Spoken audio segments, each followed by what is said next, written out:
Hello students, welcome my YouTube channel mechanic engineering by Sachin sir. आपको हम लेके आए हैं लेक्चर 4 प्लेन स्केल।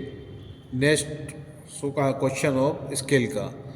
पहले आपने तीसरे लेक्चर में आपने पहला क्वेश्चन स्केल का किया होगा। अब आप चौथे क्वेश्चन में आप दूसरा स्केल का क्वेश्चन देखेंगे।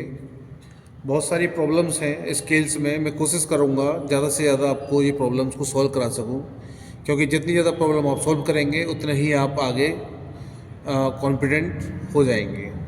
तो देखिए, इसको शुरू करते हैं। एक साधारण मापनी बनाइए।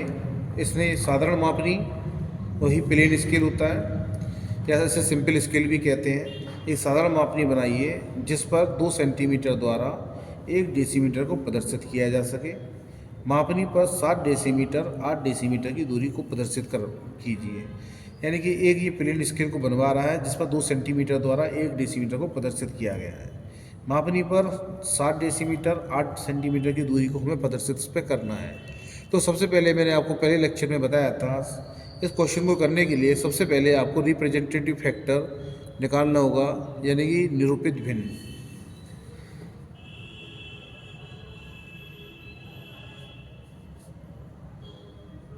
निरूपित भिन्न होती है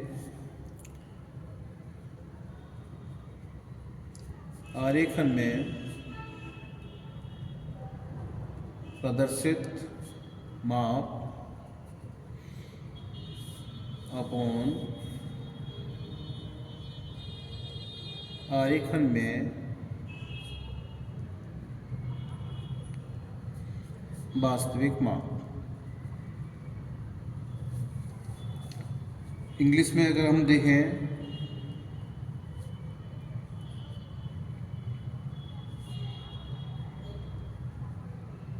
करेक्शन, शॉर्ट में हम इसे कहते हैं RF,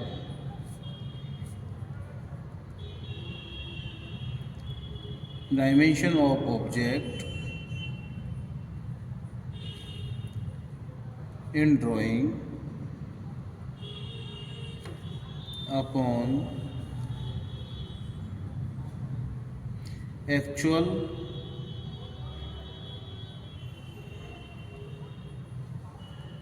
dimension of object in drawing, centimetre और सेंटीमीटर।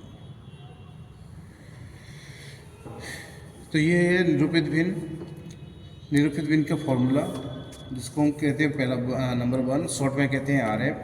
तो अब देखिए, इसमें कहा है निरूपित भिन्न कैसे निकालते हैं। 2 सेंटीमीटर द्वारा 1 डेसीमीटर को प्रदर्शित करो। तो इसमें प्रदर्शित माप कौन सी होगी, बताएं आप। 2 डेसीमीटर या 1 सेंटीमीटर। जो छोटा होगा वो प्रदर्शित माप होगी और जो बड़ा होगा वो वास्तविक माप होगी। तो वास्तविक माप होगी आपकी 1 डेसीमीटर। तो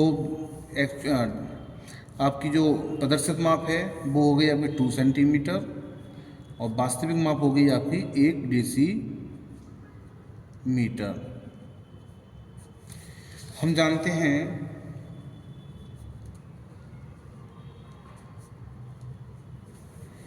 1 डेसीमीटर बराबर 10 सेंटीमीटर, या 1 डेसीमीटर बराबर 10 सेंटीमीटर। तो 2 सेंटीमीटर अपॉन 1 डेसीमीटर। 1 डेसीमीटर में हमने मल्टीपल किया 10 का, तो ये आ गया हमारा सेंटीमीटर। तो 2/10, तो हमारी आरेखन कितनी आ गई, 1/5। तो हमारी जो RF है वो निकल के आई 1/5।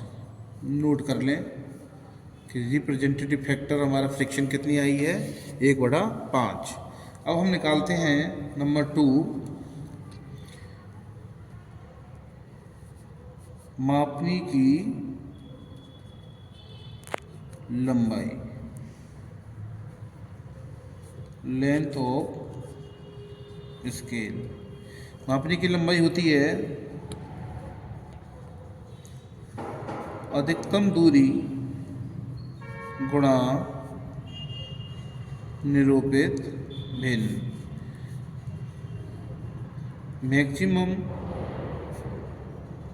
डिस्टेंस गुणा आर है। अब देखिए इसमें मैक्सिमम डिस्टेंस जुड़ी है क्वेश्चन में। मापनी पर 60 डेसीमीटर 8 सेंटीमीटर की दूरी को प्रदर्शित कीजिए। क्वेश्चन में आपको अधिकतम दूरी नहीं दी गई है, लेकिन हमें पता है कि नापनी की मेजरमेंट हमें कितनी करनी है स्केल पर 7 डेसीमीटर 8 सेंटीमीटर, और अधिकतम दूरी नहीं दी होती है तो 7 हमें ये सोचना होता है कि हमारी कितनी अधिकतम दूरी हो कि हम 7 डेसीमीटर 8 सेंटीमीटर की दूरी को स्केल पे प्रदर्शित कर सकें। हम जानते हैं हमेशा बड़ी चीज़ पे छोटी चीज़ को प्रदर्शित किया जा सकता है, छोटी को बड़ी पे नहीं।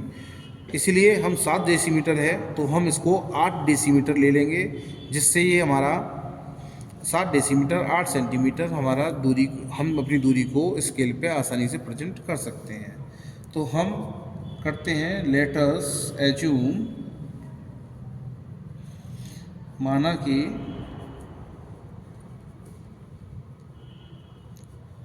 अधिकतम दूरी 8 डेसीमीटर। फिर से सुन लीजिए, 7 डेसीमीटर 8 सेंटीमीटर है, इसलिए हमने अधिकतम दूरी 8 ली है। आप 9 भी ले सकते हैं, 10 भी ले सकते हैं, लेकिन 7 से कम नहीं ले सकते हैं। तो 8 डेसीमीटर अधिकतम दूरी हो गई, तो हमारी LOS, जिसको हम लेंथ ऑफ स्कूल को शॉर्ट में कहते हैं LOS, वो निकल के आएगी। हमारी अधिकतम दूरी हो गई हमारी 8 डेसीमीटर। निरूपित भिन्न हम निकाल चुके हैं 1/5, तो 8 डेसीमीटर, क्योंकि 1/5 निरूपित भिन्न हमने निकाली थी सेंटीमीटर में, तो ये कितनी 8 डेसीमीटर है। 8 डेसीमीटर को सेंटीमीटर में कन्वर्ट करेंगे तो हम जानते हैं 1 डेसीमीटर बराबर 10 सेंटीमीटर, तो 10 का मल्टीपल कर देंगे 1/5, तो ये 80/5 आ गई।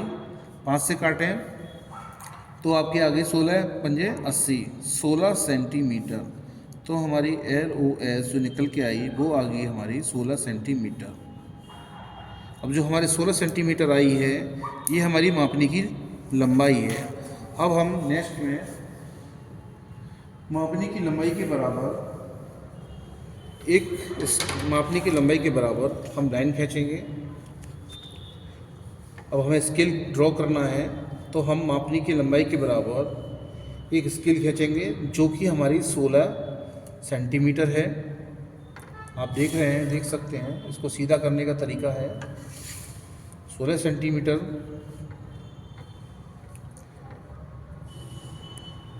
देखिए 16 सेंटीमीटर का हमने स्केल खींचा, इसको हम A बिंदु B बिंदु कर लेंगे। अब हमारी जो अधिकतम दूरी है हमने मानी थी 8 डेसीमीटर, तो ये अधिकतम दूरी जो 8 डेसीमीटर है, अब हमारे खाने भी उसमें 8 ही बनेंगे। जितनी अधिकतम दूरी होती है खाने हम उतनी ही बनाते हैं। तो उस खाने को बनाने के लिए, ब्लॉक्स बनाने के लिए हम 40 डिग्री सेंटीग्रेड पे 40 डिग्री पे एक कोई भी दूरी, एक लेंथ खींच लेते हैं, जिसकी कोई भी लेंथ हमारी नहीं होती, जिसकी हमारी कोई दूरी नहीं होती, हम अंदाज से खींच लेते हैं।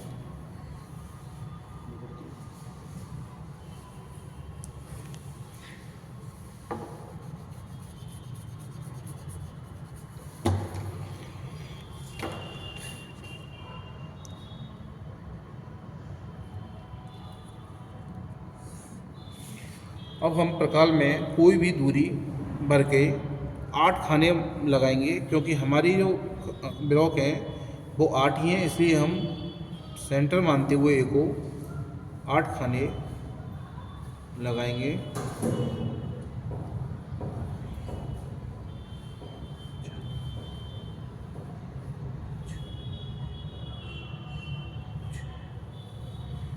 देखिए 6 खाने हमारे लग चुके हैं, लेकिन हमारी ये दूरी कम पड़ गई, इसलिए इसको हम थोड़ा सा और बढ़ा देंगे। 7 और 1 8। अब हमारे 8 खाने तैयार हो चुके हैं। 1 2 3 4 5 6 7 8। अब हम जो सबसे लास्ट पॉइंट है हमारा 8, जो चाप आया है बी बिंदु से, उसको मिलाएंगे और अपने ड्राफ्टर को टाइट कर लेंगे जिससे वो हिल ना जाए, क्योंकि हिल गया तो ये हमारी लाइनें पैरेलल नहीं आएंगी। और ब्लॉक्स को बराबर आने के लिए हमारा पैरेलल आना बहुत ज़रूरी है।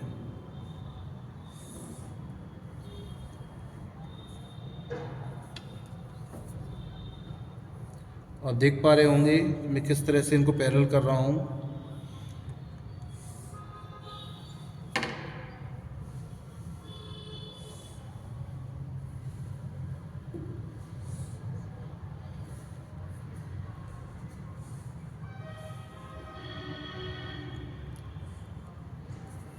अब ये लाइन हमारी पैरेलल हो चुकी हैं, 8 ब्लॉक हमारे बन चुके हैं। शुरुआत का जो बन है हमारा चाप, वहाँ से हम शुरू करते हैं 0 से। 1 decimetre, 2 decimetre, 3 decimetre, 4 decimetre, 5 6 7 decimetre. अब हम क्या करेंगे, इस पे 1 सेंटीमीटर का ऊपर ब्लॉक खींचेंगे।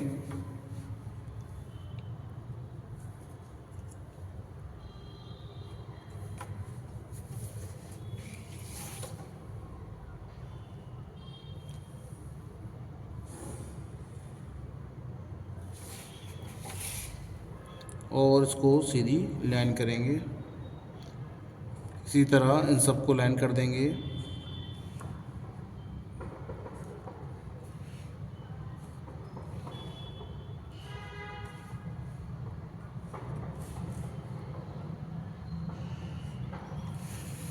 अब आप देख सकते हैं हमारे सारे ब्लॉक बन चुके हैं, सब बराबर भागों में डिवाइड हो चुके हैं।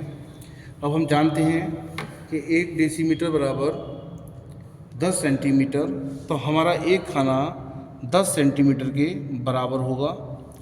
अब हम इसके 10 बराबर भाग डिवाइड करेंगे। उसको करने के लिए भी अब 50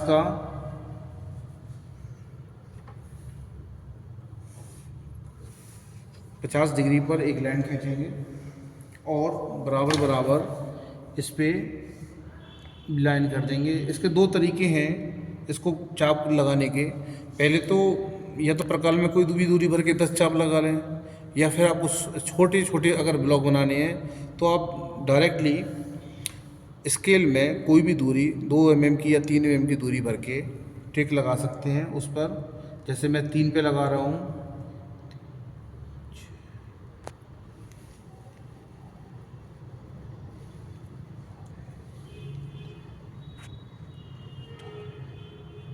देखिए किस तरह से मैं पॉइंट लगा रहा हूँ।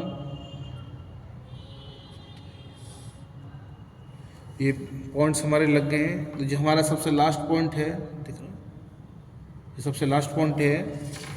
इस पॉइंट को मैं 0 पॉइंट से मिलाऊंगा। जिस तरह से हमने अब तक उसको पैरेलल किया था, इसी तरह मैं इसको भी पैरेलल कर दूंगा। हमारा स्केल हिलना नहीं चाहिए। सेम दूरी, सेम डायरेक्शन में ये लाइन खींच रही हैं आपकी।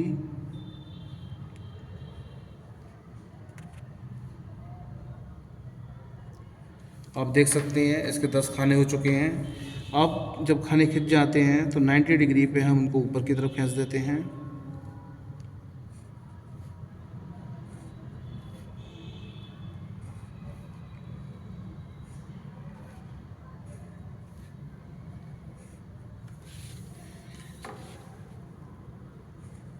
अब हमारे ये 10 खाने बन चुके हैं। अब हमको दूरी प्रदर्शित करने का रह गया है कि दूरी हमारी कितनी है रह गई है। देखिए हमें दूरी नापनी है 7 डेसीमीटर 8 सेंटीमीटर। 7 डेसीमीटर और 8 सेंटीमीटर की जो हमें दूरी नापनी है, उसको हम दूरी को नापेंगे। तो देखिए 7 डेसीमीटर तो हमें यहाँ मिल जाता है। 7 डेसीमीटर हमें यहाँ मिल जाता है, और 8 सेंटीमीटर, क्योंकि हम जानते हैं ये डेसीमीटर का स्केल है और ये 10 सेंटीमीटर का स्केल है।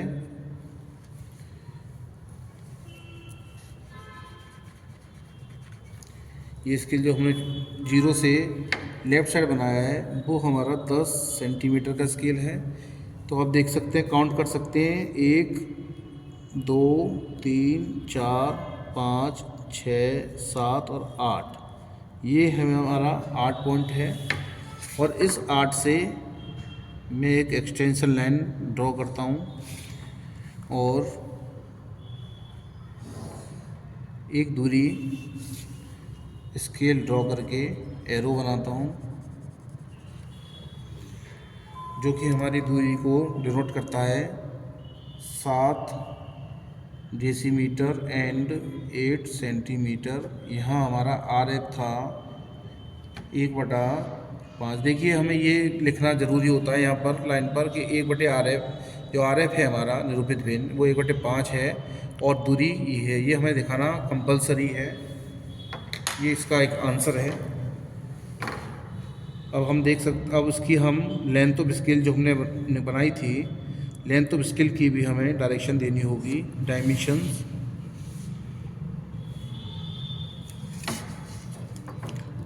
क्योंकि सब आंसर ग्राफिक्स में सामने ही होते हैं, हमें ऐसे अलग से दिखाने की ज़रूरत नहीं होती है।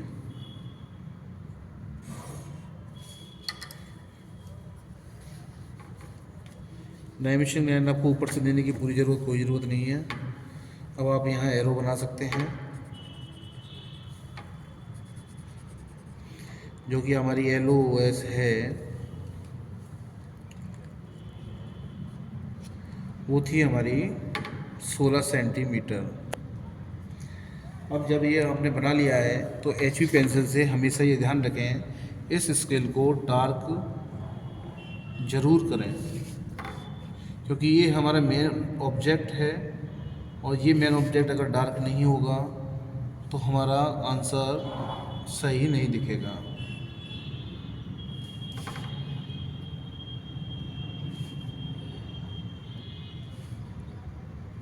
आप इस पर अगर HB पेंसिल का इस्तेमाल करें, इसको डार्क करने के लिए पेन का इस्तेमाल ना करें।